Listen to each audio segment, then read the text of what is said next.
çəkəcəksiniz. Tədbir barədə biraz məlumat vermək istəyirdim. Bu tədbir Azərbaycan Respublikası Qeyri-Hökumət Təşkilatlarının Dövlət Dəstəyi Agentliyinin maliyyə dəstəyi həyata keçirilir. Kiber təhdid və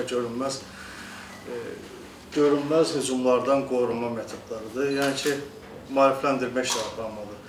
Kiber təhdid, yəni son dövrlər bilirsinizsə, bütün insanlar demək olar ki, dünyada internetlə, əksər işlər internet üzərindən gedir. İnternetsiz həyatımızı təsəvvür etmək belə mümkün deyil. Amma bu internet təhlükəlidirmi, təhlükəsizdirmi? O aspektdən baxmaq lazımdır. Əslində internet çox təhlükələr var, kiber təhdidlər var. Bu layihəni niyə həyata keçirməyə qərar verdik? Bu artıq 3-cü təlimdir. Biz medianı son bir neçə il izləyirdik və görürdük ki, artıq süni intellektin inkişafı ilə əlaqədar olaraq çoxlu sayda kiber təhdidlər meydana gəlir. Məsələn, əvvəllər İnsanlar bilirsiniz, çoxsu Photoshop istifadə edə bilmirdi, hansısa video montaj proqramları istifadə eləmirdilər. Artıq süni intellektin köməyi ilə videolar yaratmaq olur. Təkcə bir şəkildən əlavə edirsiniz süni intellektə və video istədiyiniz senaryoda video yarada bilir. Şəkilləri montaj edə bilir, istədiyiniz karikaturu yarada bilir, istənilən formada şəkil montaj edir. Səs tonunu düzəldə bilir. Bəlkə görmüşsünüz, dövlət başçısının adlı son sayılar, saxta müraciətlər, xalqa müraciətlər və digər məşhur insanlar adından müraciətlər yaradırlar. Bunların çoxsu süni intellektdən olur. Və yaxud son İran-ABŞ müharibələrində gördünüz ki, istər ABŞ-ın liderləri, istərsə də İranın liderləri barədə çox sayda karikaturalar, videolar peyda oldu. Yəni, bu onu göstərir ki, süni intellekt artıq həddən artıq inkişaf edərək müəyyən bir vəziyyətə gəlmişdir və bu da kiber dələduzlara böyük bir yardım edir. Artıq onun vasitəsilə, süni intellekt vasitəsilə hansısa sistemləri qırmağa çalışırlar. ABŞ tərəfindən artıq bir neçə süni intellekti istifadəsi qadağanlanmışdır. Çünki süni intellekt istənilən müdafiə sistemini bir neçə dəqiqə ərzində qıra bilir. O süni intellektlər artıq aşkarlandı, onların işləri bloklandı. Bu və digər mövzular barədə istəyərdik ki, layihənin eksperti Yusuf Süleymanlı bugün çıxış edəcək. O öz təqdimatını hazırlayıb. Yəni, buyurun Yusuf bəy. Teşekkür ederim. Mən də hamınızı salamlayıram. Teşekkür edirəm, vaxt ayırıb gəlmişsiniz. Demək, bugünkü mövzumuz görünməz təhdidlər haqqındadır. Və Samir bəyin də qeyd elədiyi kimi, internetdə bu dəqiqə hər kəs internetə çıxışı var və burada bilik səviyyəsi önəmli deyil. İnternetə çıxış eləməkdən ötürü smartfon kifayətdir. Və bildiyiniz kimi bugünlər çoxlu təhdidlər alırıq, xüsusən də bu internet bankçılığı ilə bağlı və çalışacağım ki, maarifləndirmə ilə bağlı elə mövzulara toxunaq ki, hər kəsin həyatında bu baş verir və çoxlu belə deyək də, terminoloji sözlərdən istifadə edib, hər kəsin başa düşməyəcəyi şəkildə yox, interaktiv və hamının başa düşə biləcəyi formada izah edək. Demək, ümumilikdə kiber təhdid nədir? Kiber təhdid, biz internetdən istifadə edədiyimiz zaman müxtəlif üsullarla aldadılmaya kiber təhdid deyilir. Yəni, bizə hücumlar, müxtəlif formada hücumlar təşkil edə bilərlər. Bəzən biz bunu bilməyərəkdən qarşı tərəfə ötürürük və buna görünməz təhdid deyirlər. Bir var görünən təhdid. Görünən təhdid bilirik də, yəni bu yaxınlarda da bir neçə elə hadisə oldu. Zənglər vasitəsilə süni intellektin imkanlarından da istifadə edib müəyyən zəylər edirlər və kimisi özün polis əməkdaşı kimi təqdim edir, kimisi bank əməkdaşı kimi təqdim edir və bu yaxınlarda baş verən kiber təhdidlərdə iştirakçılardan bir neçəsi keçmiş bank əməkdaşları idi. Keçmiş bank əməkdaşları da təbii ki, bankın bütün sirlərini bilir və müştəri ilə necə danışmaq olduğunu da bilir. Nəhayətdə məlumatsız müştəri ona müəyyən məlumatları ötürür və nəticə etibarilə pul oğurlanır. Adam əgər Azərbaycandadırsa, bunun izinə düşmək daha asan olur. Əgər xaricdədirsə və yaxud pul xaricə çıxarılıbsa, bu zaman geri qaytarmaq və yaxud arxasınca düşmək, cinayəti dərin araşdırmaq demək olar ki, mümkün olmur. Və biz özümüzü görünən və görünməz təhdidlərdən necə qorumalıyıq? Birinci, mən istəyərdim toxunam, ən çox yayılmış, indi hamının iş yeri var və iş yerində gün ərzində xeyli sayda e-maillər alırıq. Bu e-maillər vasitəsilə phishinglər olunur. Deyək ki, mail gəlir sizə və təcili hesablarınızdan bloklanacağı ilə bağlı mail. Mən özüm dəfələrlə belə maillər alıram. Eyni zamanda sosial şəbəkə, tutaq ki, deyək ki, bir çox insanlar müraciət edir. SMM deyirlər də, sosial media menecerləri var.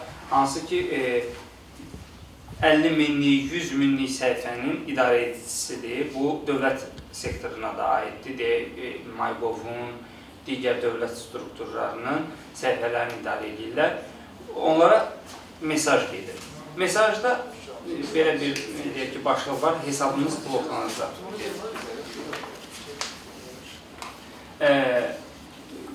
Yazılıb ki, hesabınızda şübhəli fəaliyyət aşkar edilib. Bu, Facebook'dan çox gələn mesajlardan biridir. Şəxsiyyət vəsiqənizi və kart məlumatlarınızı təsdiqləməlisiniz. Əgər belə bir mesaj gəlirsə, e-mail gəlirsə, bu birinci növbədə belə bir fikir formalaşdırmalıdır ki,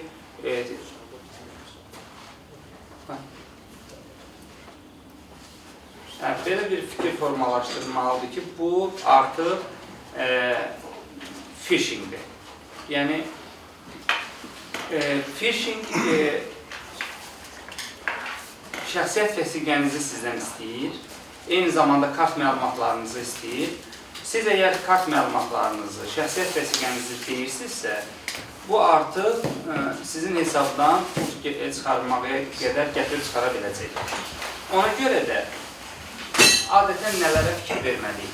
Görürsünüz, burada mən şərti olaraq Dünya Bankı filan yazmışam, amma burada deyək ki, X1 bank, Azərbaycanın X1 bankı, amma siləşdən sonra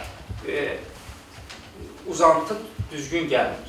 Yəni, normada belə uzantı olmur. Şübhəli uzantıdır bu.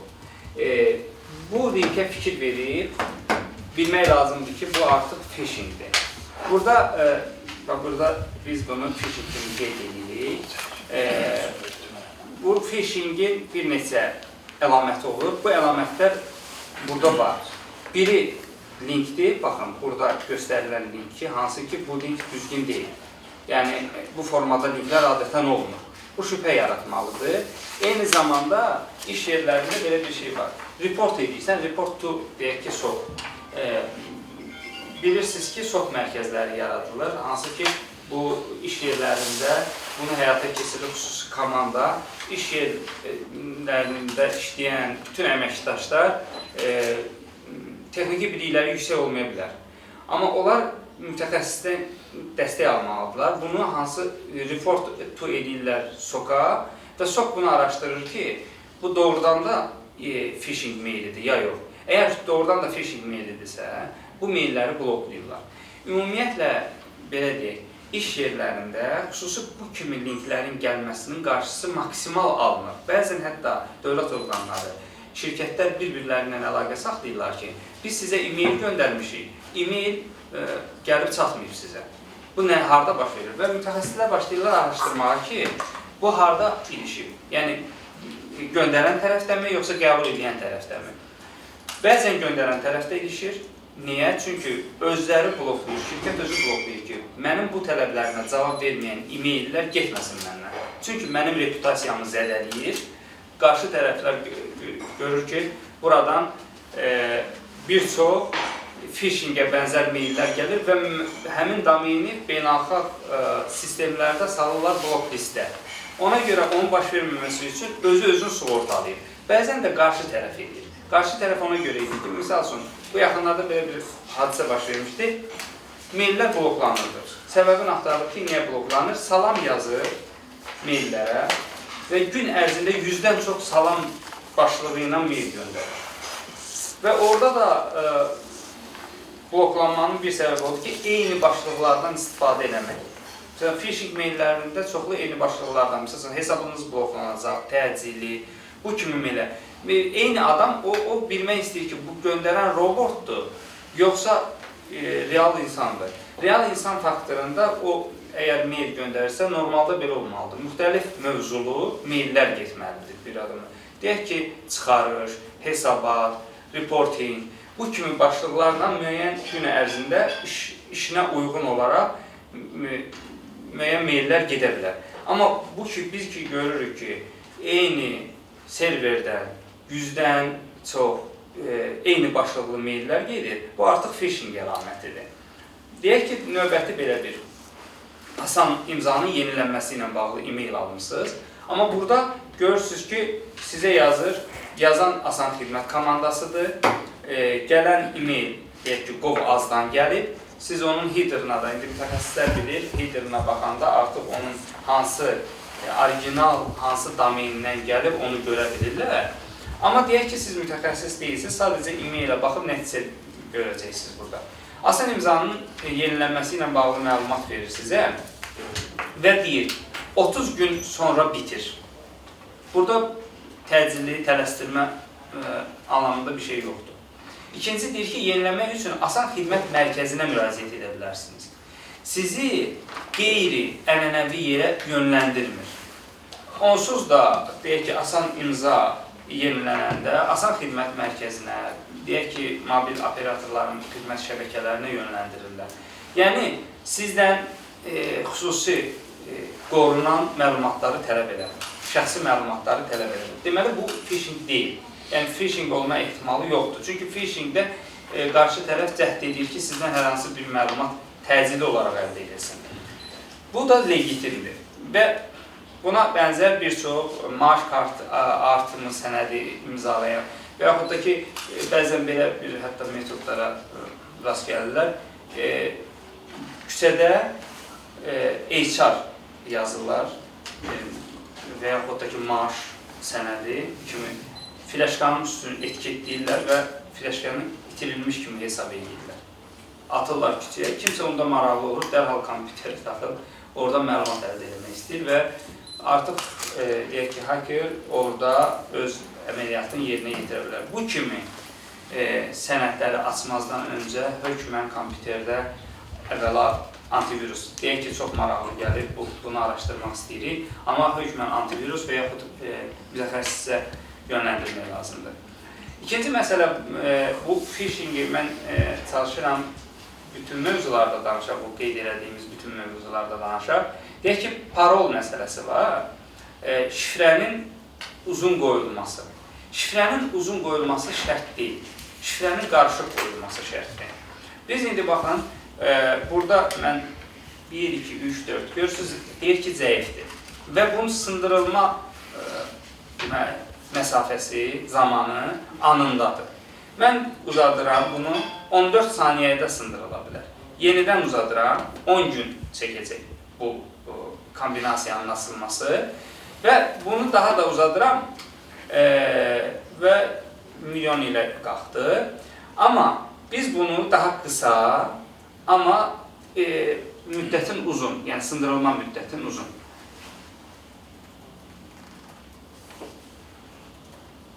Baxın, daha qısa elədim, amma kombinasiyalardan və simvollardan istifadə edirəm. Burada görürsünüz, baxın, burada simvollar var. Simvollar nəyə görə çətin açılır? Ona görə ki, simvollarda, ənənəvi şifrələrdə simvollardan istifadə olunur. Amma qeyri-ənənəvi, belə deyək də, parollarda simvollardan istifadə olunur. Ənənəvilərdə onları salırlar, dictionary deyirlər, lüğət düzəldirlər bütün dünyada və hər dəfə yenilənir o. Harada, hansı boşluq, məsələn, insanlar nələrdən istifadə edir? 1-dən 9-a rəqəm qoyur, A-dan Z-yə nəsə qoyur, ardıcıllıq. Bunları həmin lüğətə salırlar və internetdə bu kimi lüğətlər eyni qədərdir. Və brute force eləyəndə iki cür var. Dictionary eləyəndə, əgər o müəyyən, belə deyək də, siz proqram yazmışsınız, proqrama göstərirsiniz ki, mən sənə bilirəm, lüğət verəcəm. Buradakı lüğətin bütün parollarından istifadə ilə açmağa çalış. Ənənəvi üsuldur bu. Yəni ki, insanlar ənənəvi parollar qoyurlar dünyada. Milyonlarla, milyardlarla istifadəsi var. Və bu milyonlarla istifadəsinin sən hər gün qoyduğu parolları öyrənirsən. Və buna aid bir lüğət yaradırsan. Və burada açılması daha tez olur. Amma bir də var ki, hər kəsin özünə məxsus bir fikirləşib parol istifadə edə bilər. Bunu açmaq və simvollardan istifadə etmək, bu artıq bu kombinasiyanın açılması üçün proqram təminatı kifayət eləmir bunun açılmasına və artıq o bütün ehtimalları yoxlamaq üçün belə deyək də 2 milyon ilə yaxın vaxt lazımdır. Eyni zamanda mən istəyərdim QR phishingdən belə bir məsələ var. Demək, biz QR-dan istifadə edirik. Çoxumuzun heç ağlına gəlmir ki, QR-la hücum ola bilər. Baxın, gedirik, görürük ki, parkingdir. Deyir ki, burada deyilik, xaricdəyik. Parkingi QR-la ödürük. Burada da QR parkingləri var. Siz ki, QR-ı oxutdurursunuz, amma sizə elə gəlir ki, siz doğru yerə oxutdurursunuz. Amma o sizi yönləndirir. Deyək ki, mən hücum təşkil edirəm, ayrıca bir sayt, web səhifəsi qeyd eləmişəm və sizə oranı avtomatik 5 manat deyək ki, mən görürəm ki, burada günlük saxlayan adam 5 manat ödəniş edir. Mən də 5 manat ödəniş səhifəsi eyni onların səhifəsinə bənzər səhifə edirəm. QR-ı yapışdırıram real QR-ın üzərinə və gəlir, mən gəlirəm ödəniş maşını saxlamışam, ödəniş eləmək istəyirəm.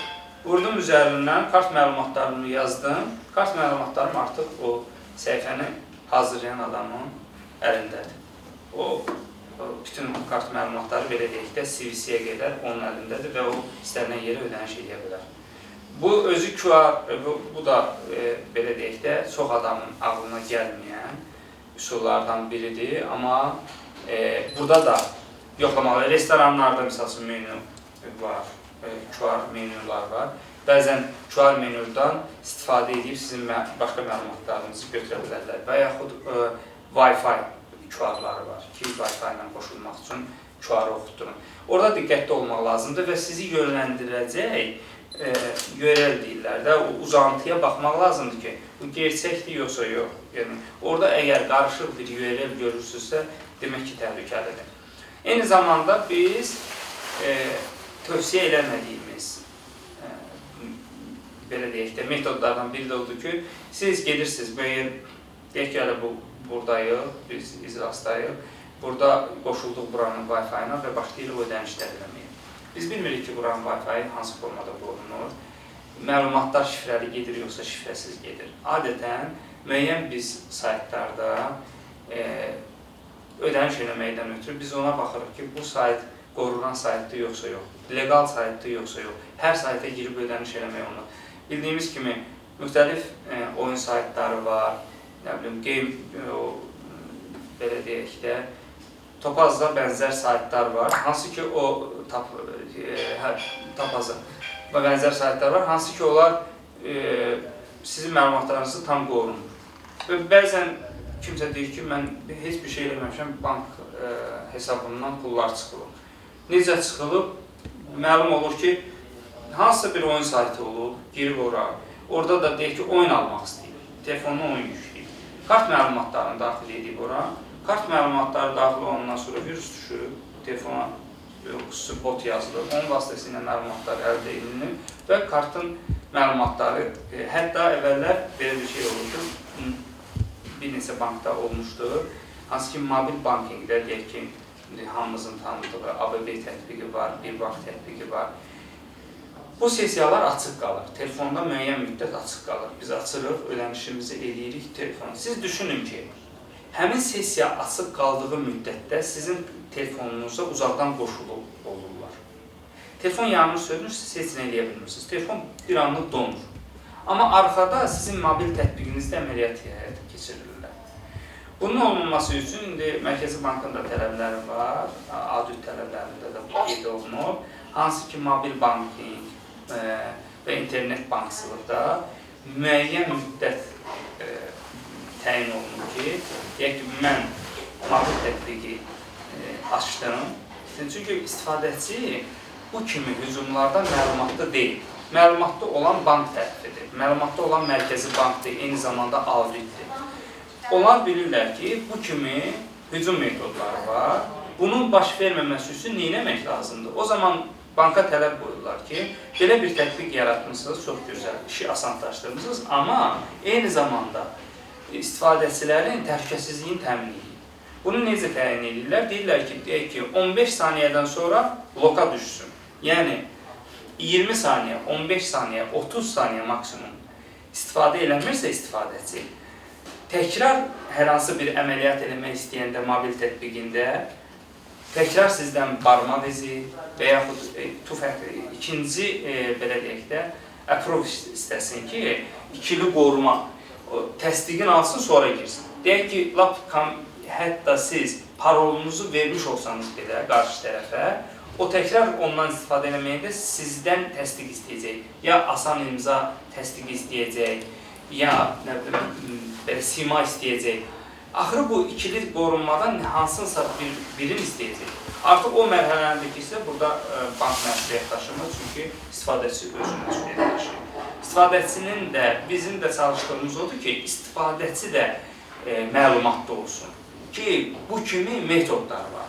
Yəni, bank hər şeyi qoruya bilməz. Təbii ki, vaxtaşırı bu auditlər aparılır, tövsiyələr verilir və daha da secure, daha da təhlükəsiz olmasını təmin eləmək qurumlar var. Amma eyni zamanda bizim də vətəndaş kimi, istifadəçi kimi öz məsuliyyətimiz var. Hansı ki, bank sizə xəbərdarlıq edib, dəfələrlə SMS-lərdə göndərir. Bu da maarifləndirmənin bir üsuludur. Hansı ki, siz görə bilərsiniz, müəyyən qurumlarda, indi bank əməkdaşları da var, eyni zamanda digər qurumların da əməkdaşları var burada. Və siz özünüz də görürsünüz ki, müəyyən müddətdən sonra sizdən, təşkilatınızdan belə bir tələb formalaşır ki, siz istifadəçiləri vaxtaşırı məlumatlandırmalısınız. Öz işçilərinizi məlumatlandırmalısınız. İş yerlərində süni simulyasiyalar yaradılır ki, hansı ki phishing. Görək işçilərimizin hansı faizi buna cavab verəcək, phishingə düşəcək və sonradan başlayırlar həmin adamı təzədən maarifləndirməyə ki, baxın, bu kimi, deyək ki, HR-dan sizə məlumat gəlir, yoxlamamış açırsınız. HR hansı ki, siz işçi kimi bilməlisiniz ki, HR filan məlumatları sizdən istəyə bilməz. Çünki HR-da onsuz da o məlumat var. Amma sizdən istəyir, link göndərir, linkə daxil olursunuz və həmin məlumatları yazırsınız. Bu o demək ki, siz yetərincə maariflənməmişsiniz ki, o phishing metoduna düşürsünüz. Və belə halların baş verdiyi an təzədən qeydiyyata alınır ki, müəyyən faiz yetkinlik, məsələn, hər bir şirkətin, qurumun yetkinlik dərəcəsi çıxarılır. Hansı ki, yetkinlik dərəcəsi nə qədərdir? İndi də bilirsiniz ki, müəyyən tənzimləyici qurumlar yaranır. Hansı ki, bu qurumlar bu şirkətlərə, dövlət qurumlarına yetkinlik dərəcəsi verir.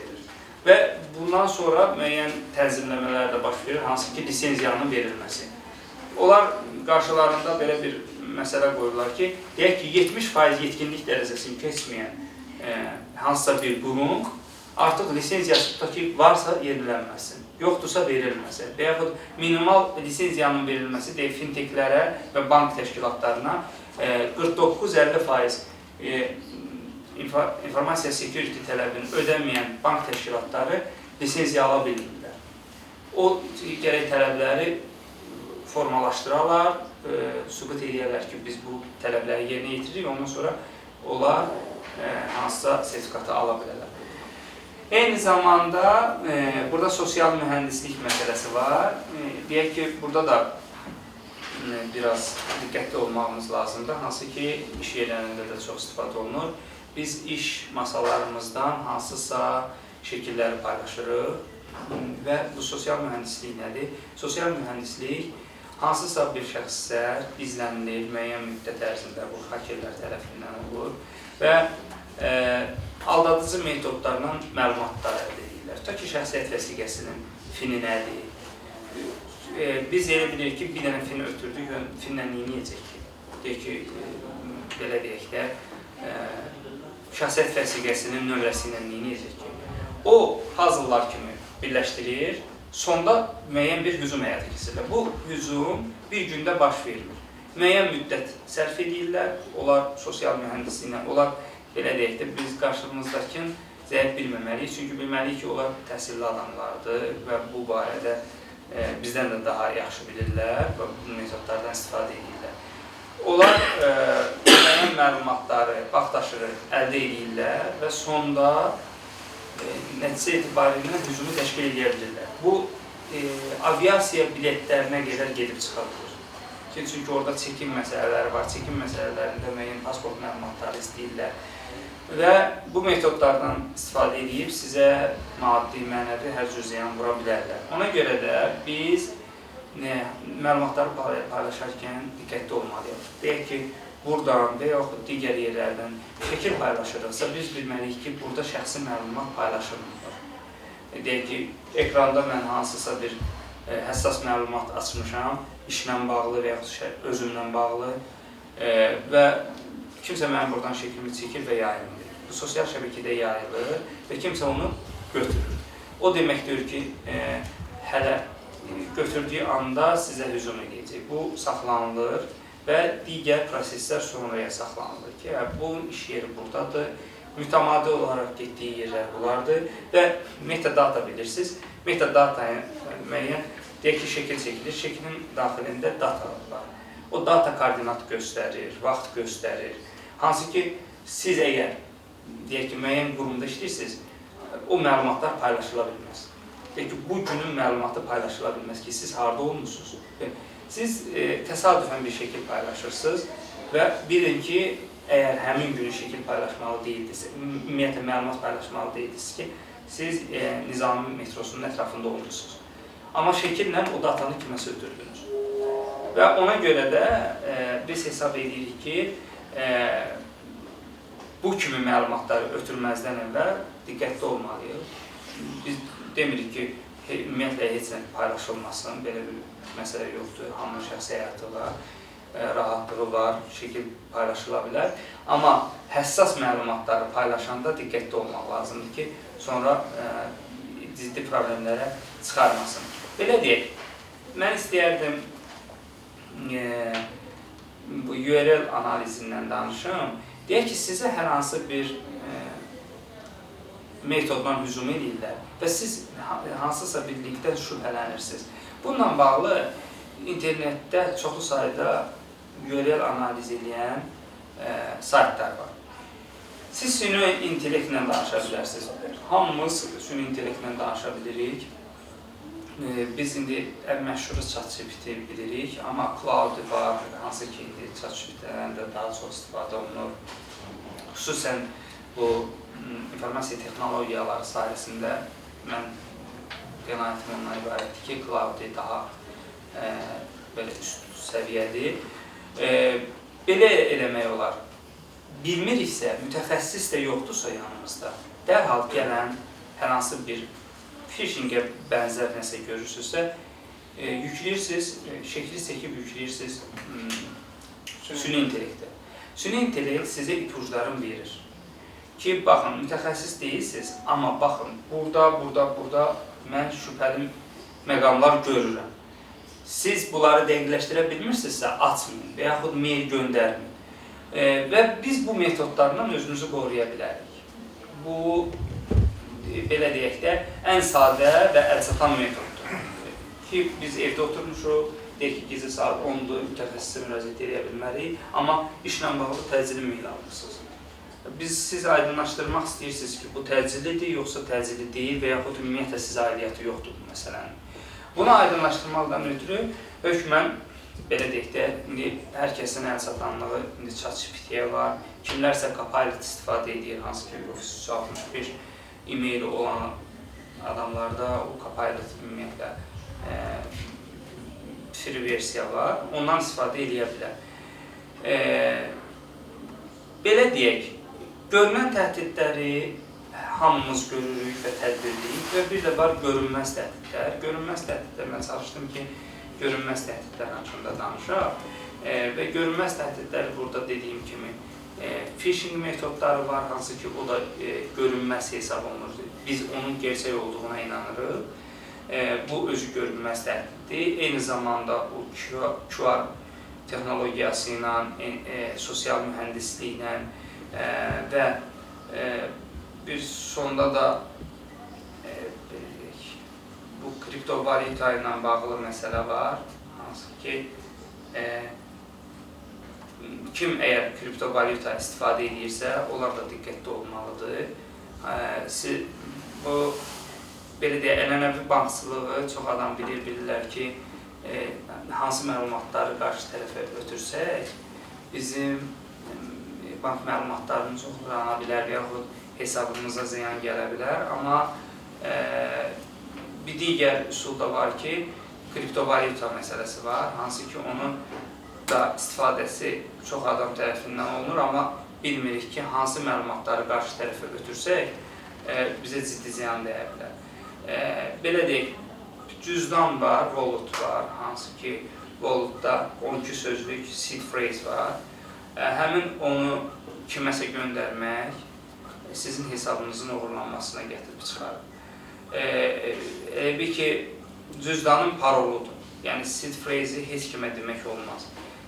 Sonra rug pull var burada. Demək, hansısa belə deyək, bir valyuta kəskin sürətdə artır, 100 dəfə, 200 dəfə, 300 dəfə. Burada artıq şübhəli məqam var. Hansı ki, o necə ki, phishing metodu ilə burada bankçılığı aldadırlar, orada da həmin hücum metodu ilə çox adamı ora cəlb edib, hansı ki, onun arxasında ciddi bir texnologiya dayanmır və o, belə deyək ki, sabun köpüyü kimi şişirdirlər onu və pulları ora cəlb edirlər, axırda da yoxa çıxırlar. Bir ara mining eləmək məsələsi var idi və sizə gəlir ki, mining eləyin, siz kriptovalyuta qazanacaqsınız və Telegram qrupları filan hamı paylaşır bunu və sizə sonda müəyyən bir məbləğ veriləcək bu mininglə bağlı. Siz telefonda bir proqram açırsınız, mütəmadi onu yeniləyirsiniz və hansı hərəkətlər edirsiniz ki, mining geçsin. Əslində, onlar sizin telefonunuzun resurslarından istifadə edirlər. Sizə və sonda deyək ki, bir dənə Ethereum kimi, Bitcoin kimi, deyək ki, bir dənə özləri çıxarıb bir valyuta adı çıxarırlar ki, bu valyuta adında kriptovalyuta olacaq və sizin balansınıza yüklənəcək. Siz bunu birdən-birə hype olacaq və qalxacaq bu, nə bilim, 5000 dəfə və siz olasınız milyoner. Və buna inanan çoxlu sayda insanlar var ki, hansı ki, məlumatlıdırlar və az məlumatlı deyirlər, amma inanırlar. Xüsusi metodlardan istifadə edib onları inandıra bilirlər və hansı ki, mən tanıdığım insanlardan var idi ki, buna inanmışdılar. 3 aylarla vaxtlarını sərf elədilər və sonda həmin valyuta tutmadı. Ümumiyyətlə açdılar və onu belə saxta kimi eləmədilər, çünki qarşısında komanda göstərmişlər filan, məsuliyyətdən yayınmaq üçün açdılar və indi kimə şikayət edə bilərsiniz ki, bu mənə aldadıblar. Yəni, adamlar xaricdədirlər, şirkətləri var, qeydiyyatdan da keçirdiblər və deyirlər ki, biz belə hesablamışdıq, alınmır. Yəni, biznesdə olduğu kimi orada da... Biznes batdı. Biznes batdı, biz də müflis olduq. Yəni, bu kimi metodlar var. Ona görə də mən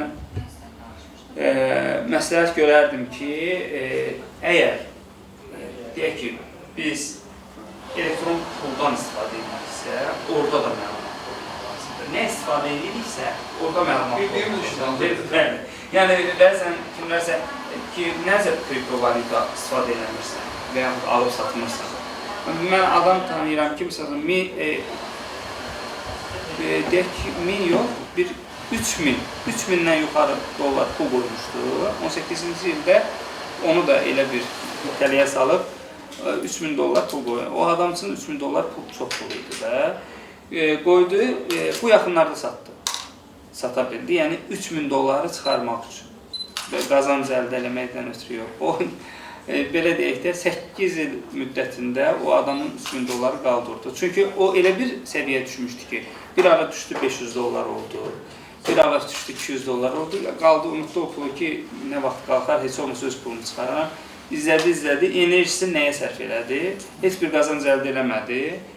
Sadəcə belə deyək də, el arasında deyirlər, əl-ələ baş-başa da, yəni Aldırma satılmaz. o heç olmasa o pulu əldə edeyim. O pulu, yəni o pulu çıxarda bildi, amma indi düşünün ki, burada böyük məbləğlər oynayır. Nə bilim, maşının evini satıb kriptovalutaya qoyanlar var. Ki, hansı ki, o adamlar müflis ola bilir. Ya da burada belədir ki, kriptovalutada sizin walletunuz uğrandısa, pul getsə ki, kənar yerə. Yenə bu bankda belədir, onun izinə düşüb hardansa qaytarmaq olar, səhvən də olsa qaytarmaq. Orada qaytarmaq məsələsi yox. Getdisə getdi, o heç kimsə qaytarmayacaq. Və AI köməkçisi ilə danışın, bu da bir metoddur və qeyd edədiyim kimi, istənilən AI köməkçisi ilə siz danışa bilərsiniz. Bu da sünnətdir. Bəli, bunu mən elə ki, bu təqdimat üçün hazırladığım linkdir, mən ora qoymuşam. Bu, yəqin ki, gələcəkdə böyük şirkətlərin əksəriyyətinin özünün AI köməkçisi olacaq. Hansı ki, indi var. Amma onlar belə deyək də, kontentdən sizə cavablar, şablon cavablar verirlər. Məsələn, siz kredit götürmək istəyirsiniz.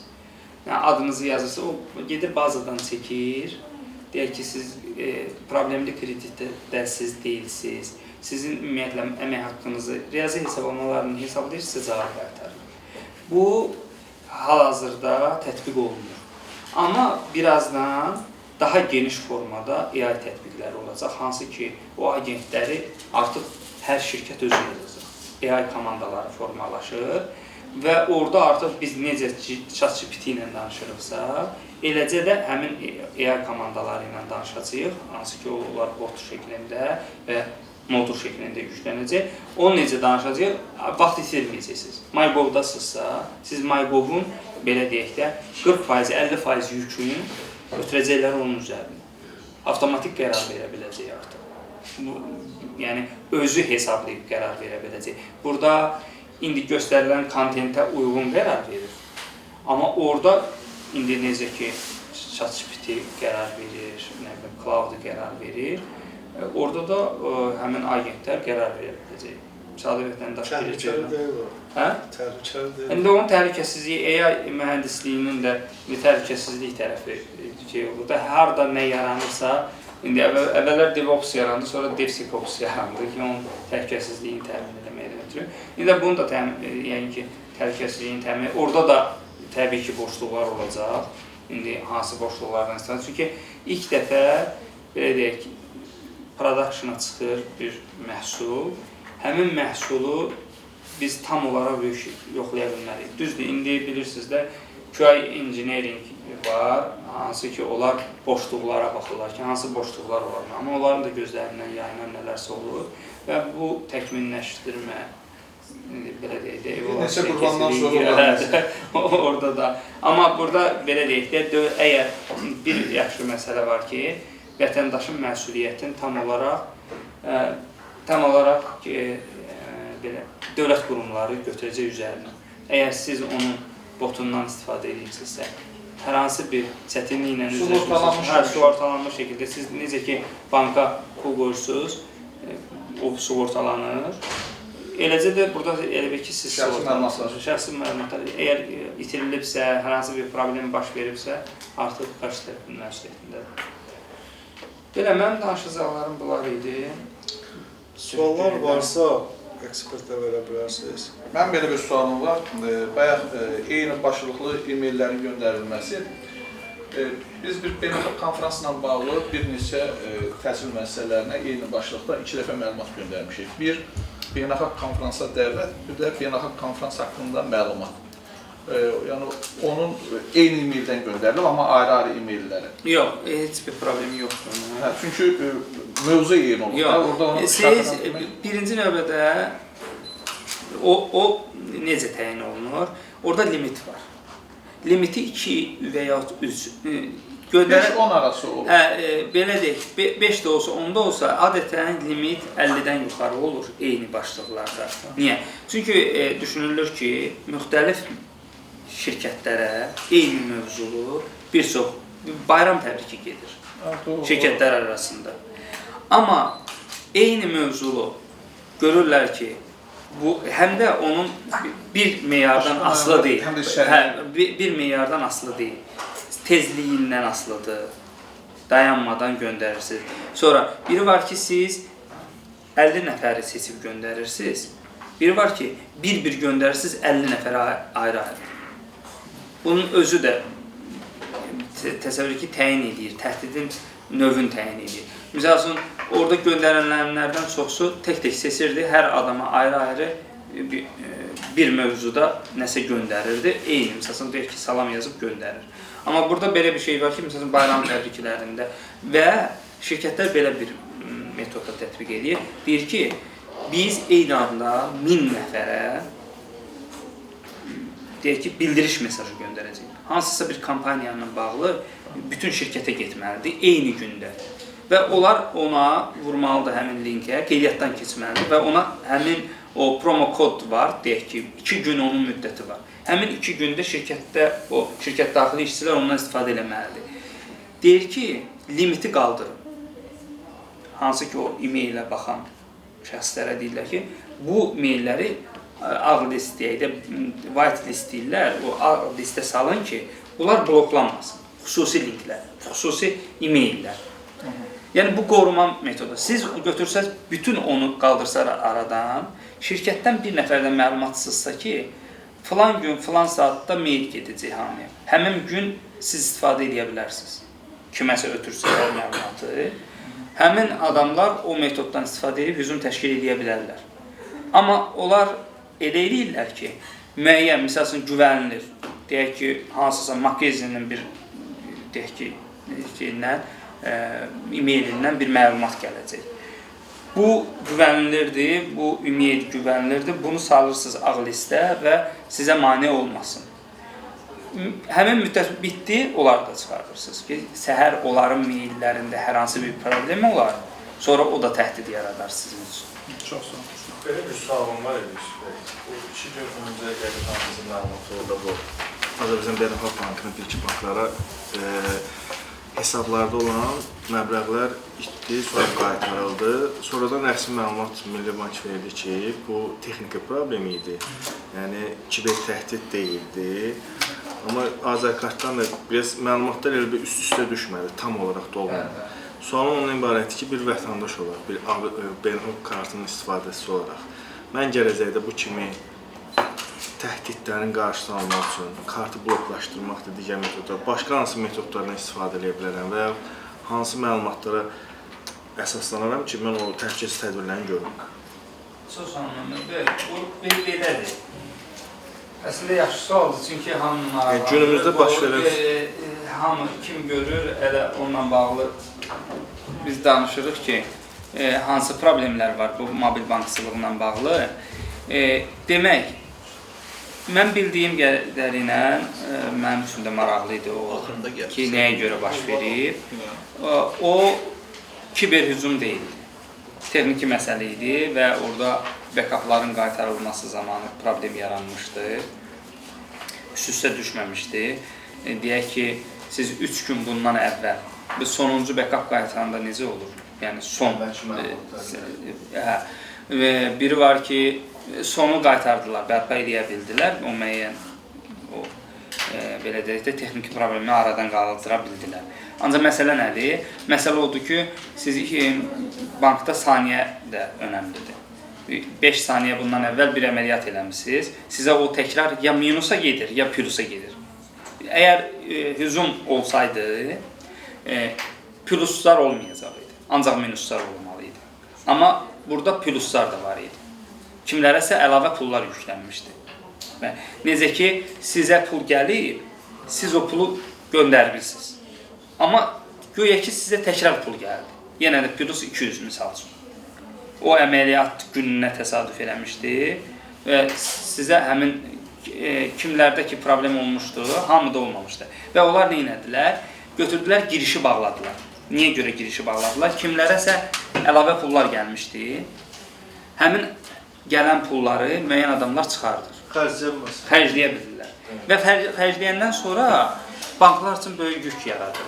Məhkəməyə get, müraciət elə, deyir, xərcləmişəm, yoxumdur, qaytara bilmirəm. problemli adama çevrilir, sonra həmin müştəri ilə müəyyən məsələlər baş verir ki, hansı ki, o pullar çox gec qayıdır, ya qayıtmır. Ona görə də banklar özlərini sığortalamaq üçün bütün mobil tətbiqləri eyni anda bağladılar ki, girib əməliyyat eləmək mümkün olmasın. Hesablar bağlı. Bankmata salıb test pulu çıxartmaq. Yox, yəqin ki, onu da elədilər. Mən yoxlamadım. Yəni ki, Application işləmir. yox, application istəyir, yəqin ki, onu da bloklayırlar. Onu nəzərə almamış olmazlar da. Yəni ki, əgər onu bloklayırlarsa, bunu da bloklayırlar. Mənfi 500 məndə oldu, iş yollaşma plus 600 oldu. Hə. Plus 660 manat. Bu amma çıxartmadı da, o deməli pulum deyil deyə toxunmadı. Bilmirəm daha çıxarma olacaq. Bəlkə də onu edə bilməyiblərsə, müəyyən qədər sığortalayıblar bu tərəfdən də. Ən çox mobil Bəli, ən çoxu kart. Hə. Hə, maraqlı. Biz də hamımıza təşəkkür edirik.